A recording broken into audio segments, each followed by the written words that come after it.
Ansiedad, fobias, estrés, depresión, personalidad, todos estos términos tienen un punto en común y es la psicología clínica.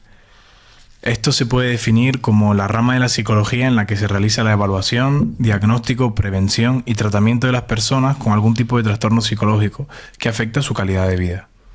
Desde la primera clínica psicológica de Lynette Whitmer en Pensilvania hasta el día de hoy, el psicólogo y la figura del psicólogo clínico ha cambiado mucho. Wenceslao Peñate, catedrático en Psicología Clínica de la Universidad de La Laguna, de aquí, ha participado en la publicación de más de 130 artículos. Bienvenido a este nuevo episodio de Ya Pregunto Yo. Un placer. Bueno, para empezar queríamos preguntarte cuál fue tu primer contacto con la psicología. Pues fue un contacto casual. En aquella época que yo estudiaba, yo vine a estudiar a La Laguna, no había números clausos ni números cerrados por titulaciones y había un colega que era de mi pueblo que estudiaba psicología y yo le pregunté, oye, ¿y eso qué tal es? Entonces me dio una serie de pautas y dije, bueno, pues creo que es interesante que haga psicología. O sea, que fue más bien por una recomendación, no había sido algo que te había gustado durante un periodo de tu vida. De hecho, tenía otros intereses, pero me han dicho que no los diga, porque la verdad que me encantó psicología y sobre todo me encantó psicología en la Universidad de La Laguna, porque yo tenía una formación en ciencias, ¿no? Y claro, todo aquello que me supondría algo así como me supusiera algo así como esotérico o pseudocientífico me iba a chirriar, ¿no? Y cuando vi la orientación científica de la Universidad de La Laguna me encantó. Claro. ¿Y por qué te especializaste en la clínica? Pues yo creo que a partir de esa decisión, prácticamente yo entendí siempre la psicología como psicología clínica. Yo no tenía otra perspectiva. Es decir, después me di cuenta con el paso del tiempo que evidentemente una de las características de esta formación es la versatilidad y tiene múltiples aplicaciones, ¿no? Pero yo desde que empecé a estudiar psicología siempre lo vi como en relación a la salud mental. Y, por ejemplo, o sea, desde que decidiste hacer clínica a que pasaste por primera vez tu primera consulta, ¿cuánto pasó entre media? Pues pasó tiempo porque prácticamente yo terminé la carrera y en aquella época se podía entrar como docente sin tener la tesis doctoral. Y entonces había una plaza libre y me presenté y la saqué. Y entonces pues ahí empecé toda mi carrera académica, a hacer la tesis, a publicar, a ser profesor titular, que significaba estar estable, y a partir de ahí, de que fue profesor titular de universidad, sí empecé ya a tener más otros intereses y otras motivaciones, y empecé con la práctica profesional. Vale. Y eso me permitió que cuando salió el perfil en psicología clínica, la profesionalización en psicología clínica, lo que éramos docentes universitarios con unas características determinadas y experiencia clínica, podíamos optar a ser psicólogos especialistas en psicología clínica sin la formación, sin la residencia. Me presenté y me dieron el título. ¿Y fue una consulta, o sea, algo que te montaste tú o fue más bien un gabinete que ya estaba montado? En principio fue una colaboración con el Servicio Canario de la Salud, que todavía no había nacido. Empezaba a nacer y me permitió pues colaborar con diferentes, básicamente eran trastornos de larga evolución en relación con la psicosis y esquizofrenia y que lo llevaban pues a asociaciones de familiares. Vale. Y eso me permitió esa parte más dura de la psicología clínica. Muy recompensante también, la verdad. Te quería preguntar, ¿está la psicología clínica masificada? En el sentido de que si quizás consideras que se ha comido quizás otras ramas de la psicología, o ahora mismo quizás está un poco como más de moda. Sí, hoy día está de moda y yo creo que bueno que el hecho de que se titulen muchas personas en psicología y que tengamos un máster en psicología sanitaria que nos habilita para la profesión privada de la profesión, pues prácticamente todas las universidades tienen este máster porque obliga a esa titulación para ejercer la profesión, pues evidentemente hay muchas personas con la titulación de sanitaria o psicología clínica, pero yo creo que en la práctica muchas de esas personas, por un lado, los que hacen el PIR, a lo mejor no todos van a ejercer, ¿no? Y por otro lado, los que hacen el máster en psicología sanitaria, muchas personas lo hacen también como una especie de salvaguarda, es decir, por si acaso. Claro. Pero personas que en principio tienen una formación en psicología escolar, educativa, social, de intervención psicosocial, no necesitarían la titulación sanitaria, pero lo hacen para tener esa seguridad. Claro. Y en todo caso, entonces, ¿sería necesario hacer esta distinción entre psicología general y psicología sanitaria o se debería añadir un año más a la carrera? Pues yo creo que yo estoy poco a poco cambiando. Es complicado porque yo en principio he defendido el máster, ¿no? Pero claro, primero no logramos ampliar las plazas en las universidades públicas y las cosas como son. El máster sanitario ha sido una gran oportunidad para que las universidades privadas tengan un fondo económico muy importante. Y entonces yo creo que se ha pervertido la idea. Entonces, si las universidades públicas no aumentan el número de plazas, la Universidad de Laguna tiene 30 plazas y tiene 30 plazas desde que se creó. Se ha intentado crear un segundo turno, no se puede. Se ha intentado tener una colaboración con la Universidad de Las Palmas de Gran Canaria, tampoco ha salido adelante. Con el Colegio Oficial de la Psicología de la provincia de Las Palmas tampoco. Entonces, hay que ir a las cosas mismas, ¿no? Y entonces a lo mejor, quizás lo mejor que se puede hacer es ampliar un año más. Claro. Al final, si... Últimamente estoy pensando más así. Sí. Sí. Si la pública no es competente a nivel de plaza, ¿no? Verdad que la privada se puede estar comiendo gran parte del alumnado, ¿no? Si nos fijamos solamente en Canarias, nada más, vemos todas las universidades nuevas que hay.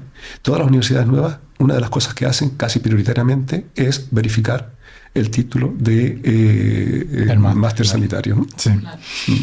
¿Por qué? Porque saben que es obligatorio hacerlo, saben que hay una demanda especial y me imagino que ustedes, pues, si no tienen muchos recursos económicos, pues pedirán créditos, sus familiares, etcétera, porque evidentemente no son nada baratas. Yeah. Claro. Y bueno, Hablando un poco más de la psicología clínica, ¿qué habilidades básicas necesita un psicólogo clínico? Pues es una pregunta muy interesante, muy complicada, ¿no? o bueno, ¿qué opinión tienes tú sobre las habilidades que se deben tener? Yo creo que hay una serie de conocimientos básicos sobre las habilidades del terapeuta que son universales, ¿no? Es decir, desde la que conocemos, desde la empatía, desde la capacidad de reconocer en el otro una serie de emociones y sentimientos y pensamientos, cogniciones, es esencial, ¿no? Después está, pues, cómo es esa relación, ¿no? Cómo es la comunicación, ¿no? Y cómo mantener una comunicación efectiva, ¿no? Y eso tiene mucho que ver, evidentemente, con los elementos posturales, gestuales, suprasementales del lenguaje, pero sobre todo tiene que ver que a veces con aspectos poco apresables, poco operacionalizables, y que tiene que ver con la habilidad que tiene el terapeuta para hacer las preguntas clave, para saber dónde está el núcleo identificativo de los problemas de un paciente. Eso incluso se puede hasta tartamudear, que el paciente lo va a recibir muy bien. Claro. Y te quería también preguntar, ya que hablabas un poco de competencias, ¿cuál es tu opinión sobre carreras que derivan de la psicología, como la criminología? Y si un psicólogo tiene las competencias, por ejemplo, de un criminólogo, ¿podría ejercer como tal? Yo creo que criminología es de una de las, yo creo que sin pretenderlo, ¿no? Una de las operaciones de marketing universitario mejor elaboradas, ¿no? Criminología es una titulación que no hay una demanda laboral para ello. Hay psicólogos, psicólogas forenses, hay policía científica, hay medicina legal. Es decir, hay toda una serie de puestos de trabajo creados en la administración en relación con el abordaje del crimen, pero criminología como tal no. ¿Qué ocurre? Que es muy atractiva. Es muy atractiva, todos hemos visto series, todos nos hemos enganchado a todo este tipo de cosas y es muy sugestiva, ¿no? Y bueno, pues se ha creado desde el derecho, desde la policía, desde la medicina y desde la psicología, pues esa amalgama de criminología. En algunas universidades españolas, creo que en un par de ellas está incluso como grado, y eso yo lo entendería más como un posgrado, lo entendería más como un experto, un máster, y una vez que se haga alguna de esas titulaciones previas y después hacer pues cada uno una pasarela, ¿no? Para acceder a ella, ¿no? Lo vería más así, ¿no? Si no, me parece que hay que tener en cuenta también la demanda profesional y entonces a lo mejor las personas se llaman criminólogos o criminólogas cuando en realidad pues son psicólogos, psicólogas que trabajan en la policía o en la Guardia Civil o que son médicos forenses, médicas, etcétera, ¿no? Claro. Y relacionado con las consultas, ¿cómo ha cambiado el perfil del paciente que atiendes hoy a los comparados con los de hace 15 o 10 años? Bueno, si lo comparamos, evidentemente yo no lo podría comparar exactamente porque evidentemente he cambiado el perfil y de atender a lo que eran los trastornos mentales de larga duración a los trastornos mentales comunes, que son los que hoy día veo más en consulta, ¿no? Que tiene que ver con ansiedad y depresión, duelos, etcétera. Evidentemente el abordaje no es comparable, ¿no? Sí es verdad que a lo mejor si uno tuviera que hacer un ejercicio de clarificar un poco los perfiles, a lo mejor este tipo de pacientes antes no consultaban tanto. Es decir, personas con problemas de depresión, de ansiedad, o lo llevaban como podían, o eran aconsejados por terceras personas, o sencillamente se medicaban, pero no tenían un abordaje psicológico. Y entonces estas personas sí que vienen mucho más hoy día, ¿no? Bueno, es la demanda primordial. Más de, yo digo 3 de cada 4, yo creo que más de 3 de cada 4 personas que hoy día solicitan consultas por problemas emocionales, por trastornos mentales comunes, por problemas de ansiedad y depresión. Claro. Y acabas de nombrar ahora el tema emocional y me gustaría preguntarte qué es la regulación emocional y por qué es tan necesaria para la mejora de la calidad de vida. Pues la regulación emocional es la que nos informa adecuadamente del contexto sentimental de lo que nos rodea.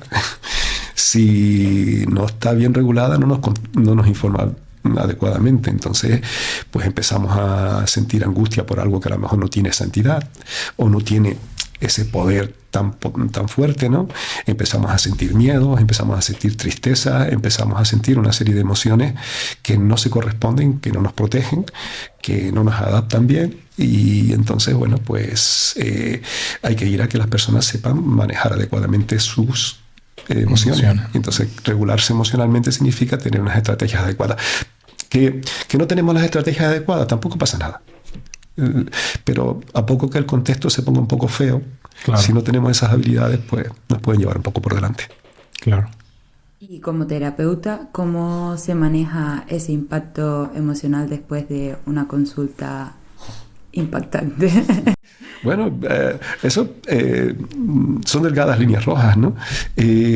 Yo recuerdo cuando empecé con la consulta y sobre todo con la consulta 1 a 1, no ya grupal, pues dependiendo de los casos, pues había noches en que yo normalmente pasaba consulta 1 o 2 veces por semana, he tenido ese privilegio, ¿no?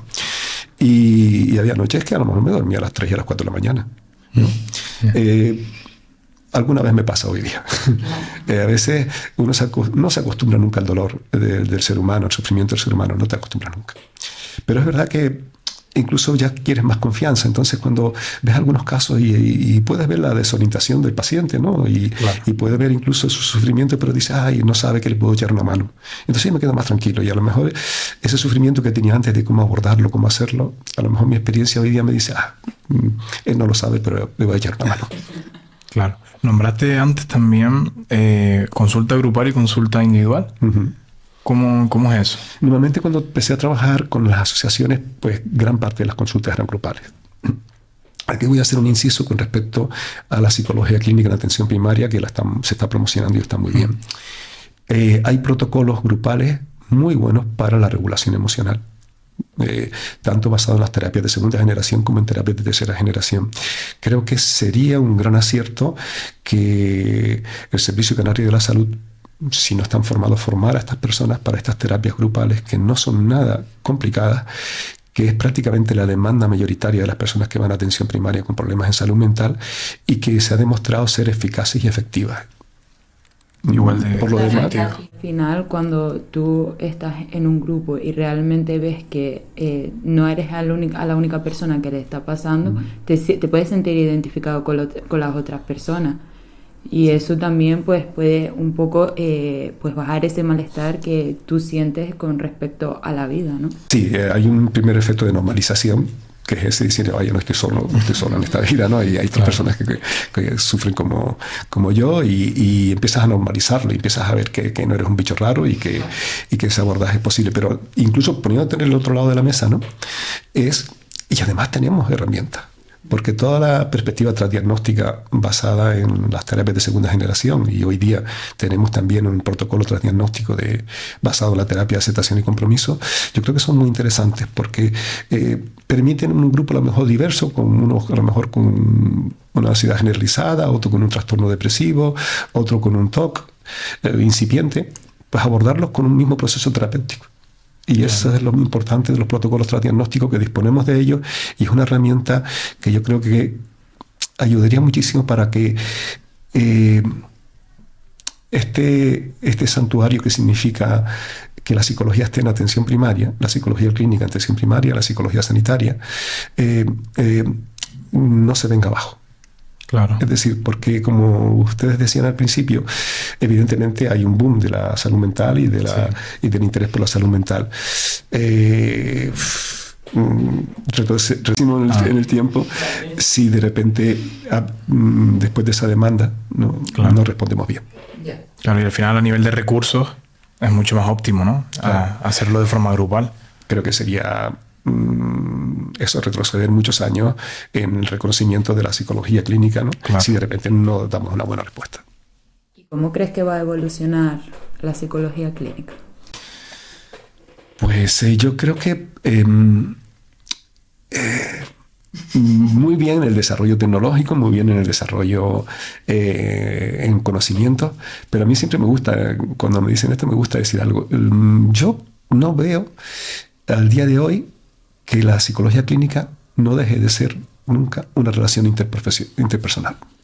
Es decir, desarrollaremos tecnológicamente muchas cosas, y creo que la IA nos va a dar muchísimos recursos. De hecho, nos lo da ya. Es decir, ya uno casi ya hay másteres y todo, ¿eh? Sobre la IA y terapia. Sí. Pues si sirve un poco entre nosotros, yo a veces se lo recomiendo a mis pacientes, ¿no? Porque bueno, hablar con la IA, primero que las formaciones de la IA que yo conozco en psicología clínica son sensatas. No dicen tonterías, no dicen nada novedoso, pero no dicen tonterías, incluso te añaden alguna información si ven que ya no te están ayudando, etc., ¿no? ¿Y por qué se lo recomiendo a veces a algunos de mis pacientes? Porque los sábados por la tarde y los sábados por la noche a veces son un poco duros. y ahí no tienen un terapeuta. Claro. Y de repente diga, bueno, pues voy a intentar hablar con alguien que va a ser muy amable, va a ser muy condescendiente conmigo, y me va a dar respuestas muy normales. Y también puede ser que se hizo un estudio en 2025 de que el prompt más utilizado para la IA tiene que ver con salud mental y personas que preguntaban un poco sobre sus problemas, ¿no? Y al final creo que este uso casi mundial de la IA a nivel un poco de salud mental también yo creo que responde a una falta de recursos a nivel público, de una falta de acceso de las personas, ¿no? Pues al final un psicólogo privado puede llegar a costar mucho dinero. Sí, eso ahí es imbatible la IA, ¿no? Es decir, como recurso en salud mental, que yo, de verdad, me parece que puede ser a niveles leves, moderados, puede ser muy útil, ¿eh? Sí, interesante, yo creo que sí. Pero yo creo que cuando uno aborda un problema psicológico importante, es muy bueno que haya otra persona enfrente. Y yo creo que eso todavía no se va a sustituir, y no veo que se pueda sustituir, ¿eh? Sí, una esquizofrenia, por ejemplo, sí, una IA podrá ayudar, pero yo creo que el sanitario es muy importante que está ahí. Incluso en procesos complejos, porque normalmente de trastornos mentales comunes como la ansiedad o la depresión, lo que va a hacer la guía puede ser muy versátil, pero bueno, va a moverse siempre en lugares comunes, ¿no? Y hay ocasiones en que la persona que tienes enfrente demanda un análisis mucho más complejo. Claro. Mucho más complejo, donde las raíces, los condicionantes, los determinantes de aquello que te está contando, pues no son fácilmente accesibles, ¿no? Y tienes que profundizar en ellos, ¿no? Sí, y eso, si no lo pillas, si no lo ves, si no lo sientes, si no te lo transmite, y eso, si no lo tienes delante, es complicado. Es una personalización un poco, ¿no? Yo creo que sí, que esa personalización, esa relación interpersonal, al día de hoy no es reemplazable, a pesar de que, bueno, que el desarrollo tecnológico hoy día lo hacemos. Hoy día quieres buscar una prueba para evaluar a un paciente y solo se la tienes que pedir a la IA. Es decir, Claro, claro. quieres preguntar algo sobre determinados síntomas y sobre la marcha te lo dice. Ya no tenemos que tener una formación compleja en algunos temas porque sabes que la IA te lo va a dar en segundos, ¿no? Claro. Entonces, pero la parte esta, y tecnológicamente vamos a avanzar y yo creo que si ya tenemos tratamientos psicológicos eficaces para la gran mayoría de los problemas, yo creo que tendremos muchos más en el futuro. Claro. Pero, o sea, yo pienso que sí, que tiene muchos puntos positivos el utilizar la IA, pero creo que también la manera en la que ahora mismo está la sociedad también tiene que ver por parte por ello, ¿no? ¿En qué sentido? Pues que es verdad que tú puedes pedir un consejo, o sea, decirle algo a la IA para un poco sentirte quizás con menos ansiedad, pero es verdad que hay veces que se generaliza mucho cualquier problema que tengo, pues se lo voy a preguntar. Ah, ya, sí. Ahora lo entiendo. Pues puede que sea así, es decir, puede ser que de repente ya no haya una reflexión, ¿no? Oye, voy a ver cómo lo abordo yo, voy a ver si tengo recursos propios, voy a ver si tengo estrategia. Oye, si me rindo, pues me tomo la píldora, ¿no? Pero si no, voy a intentarlo, pero Claro. ya automáticamente pues tengo una dependencia, ¿no? Y funciona casi como eso, como una adicción, de que cualquier dolor que tenga psicológico, lo pregunto. Claro, y quizás, Cualquier duda. perdona, tener este pensamiento de que cualquier problema que tengo lo pregunto, me dan unas pautas y ya, ¿no? Y quizás hay cosas que requieren más tiempo, más un seguimiento, no es tanto seguir unas 4 pautas y ya, no sé si... Hay una parte que ya es más compleja porque, bueno, tiene que ver más con la investigación de nuestro grupo, ¿no? Y es porque es importante esa autorreferencia, esa reflexión personal, ¿no? A la hora de cómo abordar esto, ¿no? Hacer un buen análisis de lo que nos está pasando y darle la importancia relativa que tiene con respecto al sufrimiento, la intensidad, la interferencia en tu vida, etc. Porque una de las cosas que estamos observando en las terapias psicológicas que favorecen su eficacia, dentro de esos elementos comunes, generales, ¿no? Tiene que ver con el fortalecimiento de su identidad. Es decir, hemos observado que hay zonas parietales, ¿no? Donde, básicamente el precunio, ¿no? Donde está nuestra memoria autobiográfica, donde está nuestra conciencia, ¿no? Y lo que estamos observando es que cuando nosotros logramos activar bien ese precunio, la terapia funciona mejor. Entonces, que las personas autorreflexionen, se fijen, que digan qué puedo hacer yo, cómo abordo yo, qué conozco, qué sé, qué estrategias tengo, cómo solucioné problemas anteriores, cómo podría abordarlo inicialmente. El que se pongan ellos delante, ¿no? Es parte de la solución del problema. Por eso, el que de repente yo transfiera mi identidad, ¿no? A una IA o a cualquier otro, pues significa que no estoy echando mano de todos los mejores recursos que tengo para solucionar mi conflicto. Claro, esto va un poco en relación también con la creación de las terapias de tercera generación, ¿verdad? Y quizás con unas terapias más centradas en el individuo y sus valores y cómo se identifica. Yo mediatizo un poco, claro, sobre todo, ¿no? Los proponentes de las terapias de las cognitivo-conductuales de segunda generación no tanto, pero sí he observado que los proponentes de las terapias de tercera generación han funcionado un poco como militancia. Es decir, ahora somos los de la tercera y somos mejores que los de la segunda y todo es tercera generación. Yo creo que mi experiencia clínica es que son extremadamente compatibles. Claro. Y hay un punto de corte muy sencillo para saber cuándo se aborda una y cuándo se aborda otra. Yo he observado claramente que cuando tienes un problema interferente agudo, ¿no? Las terapias de segunda generación van muy bien. Pero cuando viene un paciente con un trastorno crónico, ¿no? Y a lo mejor de una evolución de 5, 10, 15 años, 20 años, ¿no? Las terapias cognitivo-conductuales, seguramente esa persona ya habrá pasado por ellas. Habrá pasado por distintas estrategias cognitivo-conductuales y de repente el que se le diga que cómo puede convivir con los síntomas, ¿no? El que se cambie el foco, ¿no? Yo creo que es un cambio epistemológico increíble, es un avance increíble y supone un aire fresco muy importante para esos pacientes, ¿no? Por lo tanto, hay muchos criterios, por los que, si no muchos, varios criterios por los que se puede determinar si utilizar terapias de segunda generación o tercera generación, pero uno de ellos tiene que ver con lo agudo crónico que sea el problema.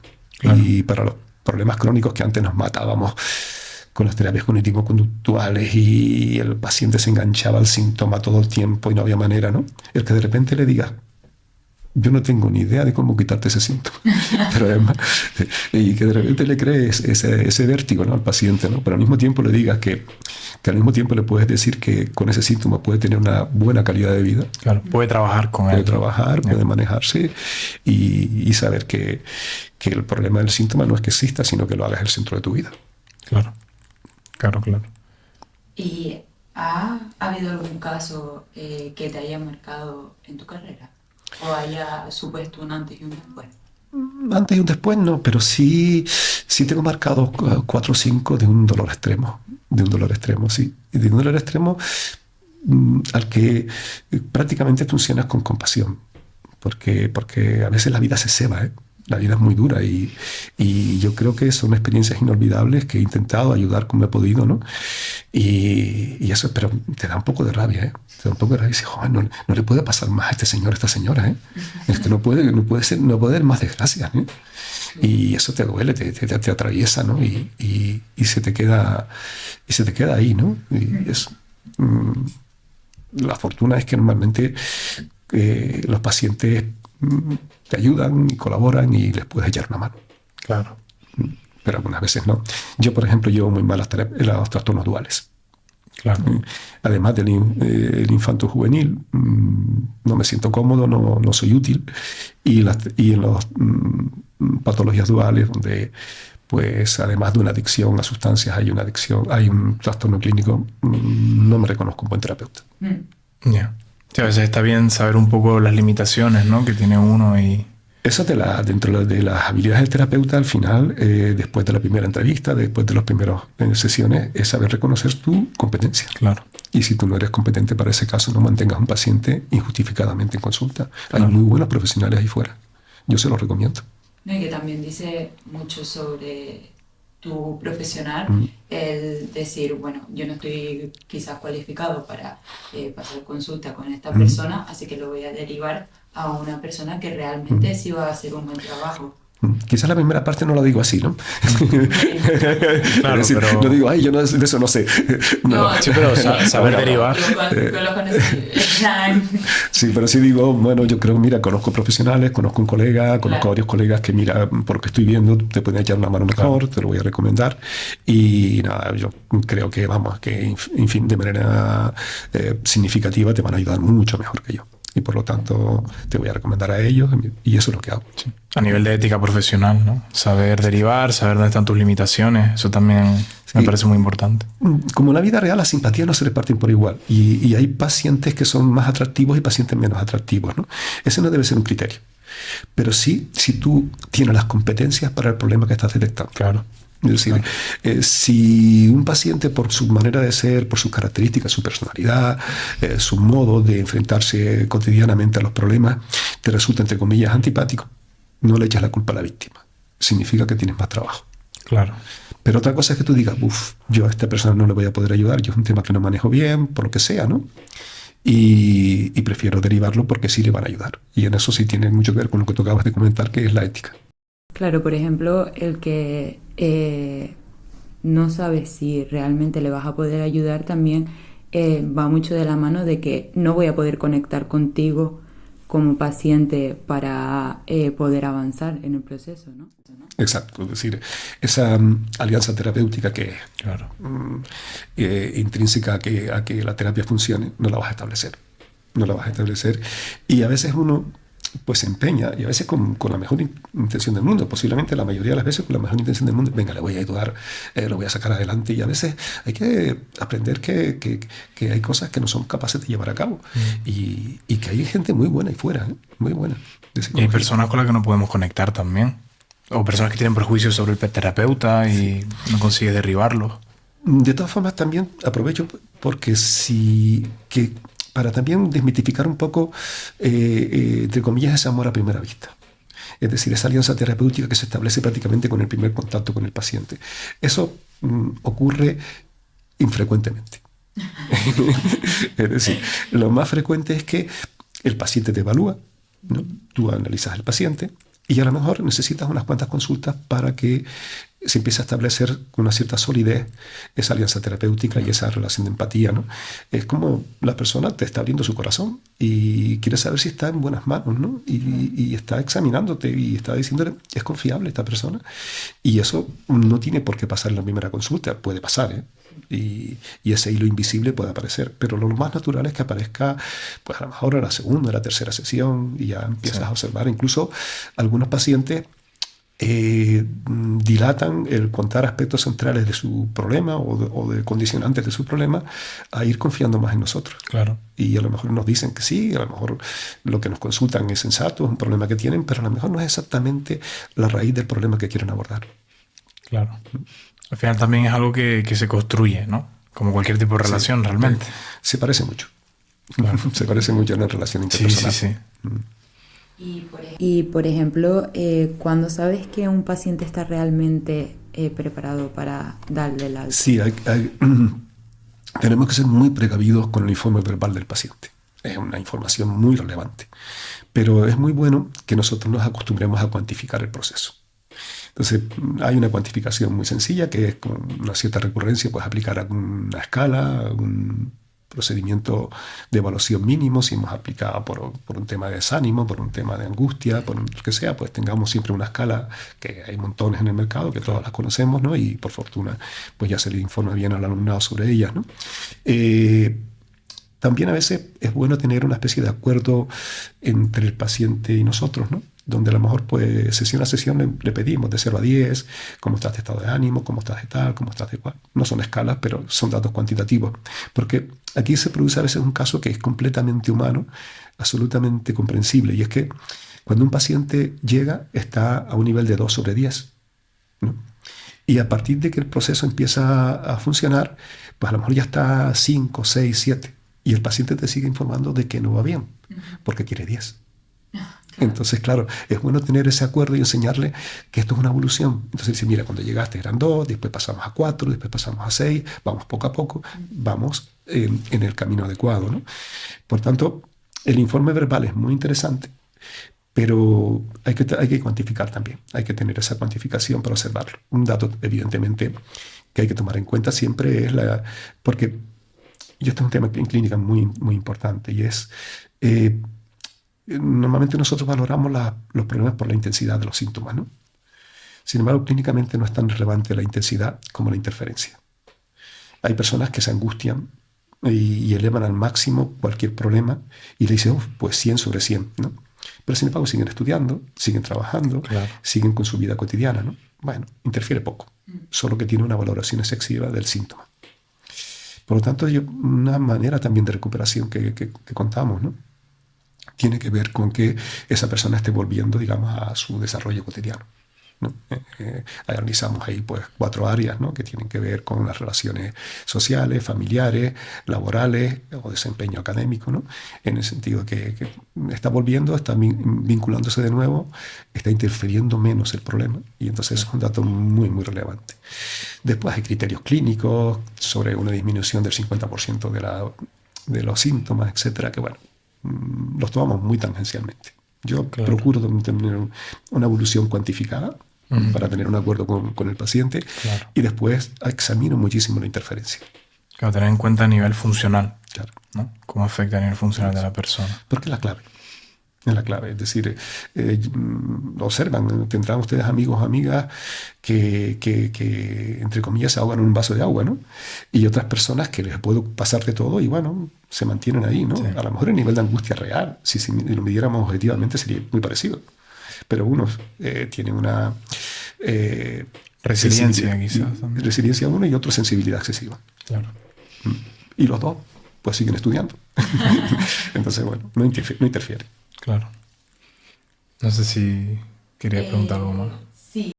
Quería saber qué proyectos futuros tendrías en mente o qué te gustaría, por ejemplo. Sí, el que tenemos ahora, el proyecto que tenemos ahora a mí me entusiasma mucho. Es decir, la idea sencilla es lo que les contaba antes sobre la identidad personal, autobiográfica y toda la zona parietal, ¿no? Sobre todo la conexión frontoparietal. ¿Qué pasaría si en las terapias que utilizamos, que sabemos que funcionan, ¿no?, incluimos claves de activación de esa parte parietal, ¿no?, parietal superior? Sabemos que hay tareas para ello, sabemos que hay procedimientos para ello. La idea es aplicar las terapias tradicionales, o las terapias que funcionan, pero introduciendo elementos que activen esa parte del parietal superior. En eso estamos ahora. Vamos a trabajar con un grupo con fobias específicas. Estamos ya. Con fobias específicas. Vamos a abordarlo con terapias cognitivo-conductuales, esas fobias específicas, pero unas con claves de activación del precunio y otras sin claves de activación del precunio. Y vamos a ver si aquellos que le damos claves de activación del precunio mejoran más significativamente. Claro. Ese es el proyecto, sobre todo el proyecto que más me encanta y que más es como incrementar la eficacia de las terapias. Es decir, qué claves, qué mecanismos subyacentes, qué principios activos realmente están funcionando en esas terapias, ¿no? Eso sería... Y es lo que a nivel muy modesto es lo que intentamos hacer con esto del precunio, pero hay otras claves también que son muy interesantes. Oye, pues qué interesante. Espero que esto siga adelante y que todo vaya bien. Y bueno, muchas gracias por estar aquí y por darnos la oportunidad de entrevistarte. No, para mí un placer divulgar la psicología y de verdad darles la enhorabuena a ustedes por esta iniciativa, porque creo que, bueno, que informar a las personas sobre las distintas salidas, que son bastantes, de la psicología, ¿no?, entre ellas la psicología clínica, que es de las más clásicas, ¿no?, pues yo creo que es un proyecto, yo creo que muy estimulante y muy excitante, así que enhorabuena. Sin duda. Gracias.